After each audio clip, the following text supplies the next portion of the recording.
My name is Debbie Reynolds. They call me the Data Diva. Today I want to talk about data privacy and Google's domain structure changes.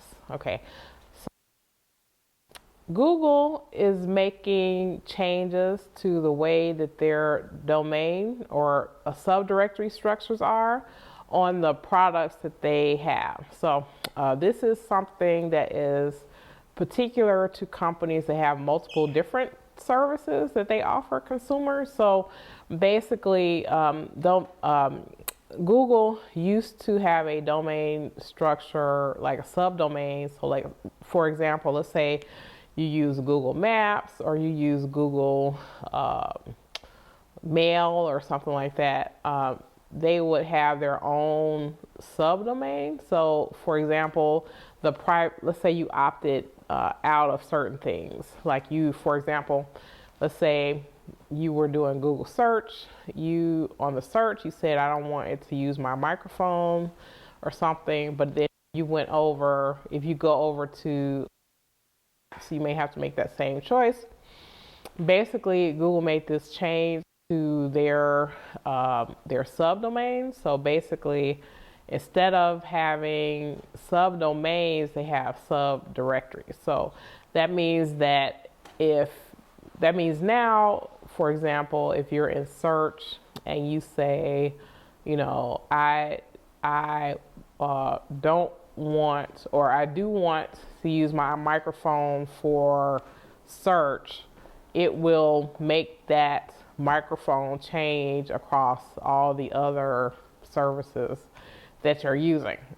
So this is a problem because people, I think, had grown accustomed to a situation where they use certain services, they made whatever their choices were. They were not anticipating that if they gave one service consent for one thing, that it would go across all these other services.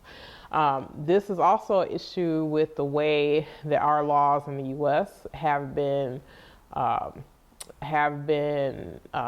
written, and this is about opting in or opting out of stuff. So in the U.S., we don't have, except for maybe children under 13, people over that age do not have to opt in to advertising or certain things, but companies do have to let them opt out.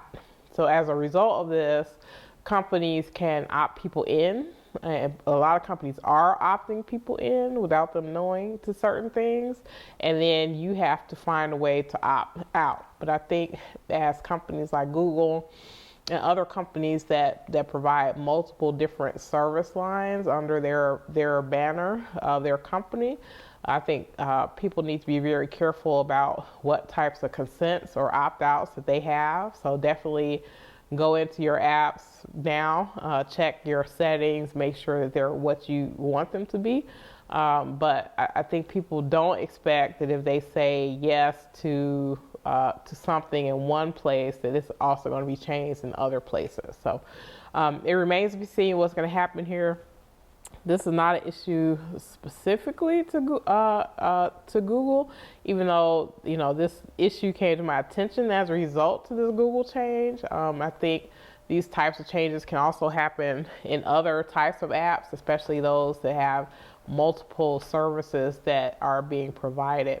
Also, companies that are developing apps or developing service or multi-service lines need to be careful in this regard, because I think if it has not already, this is going to really have some type of scrutiny with places like the FTC or even regulators in the EU if things are changing on a mass level, if people are consenting or not consenting to certain things. So that's it. Thank you.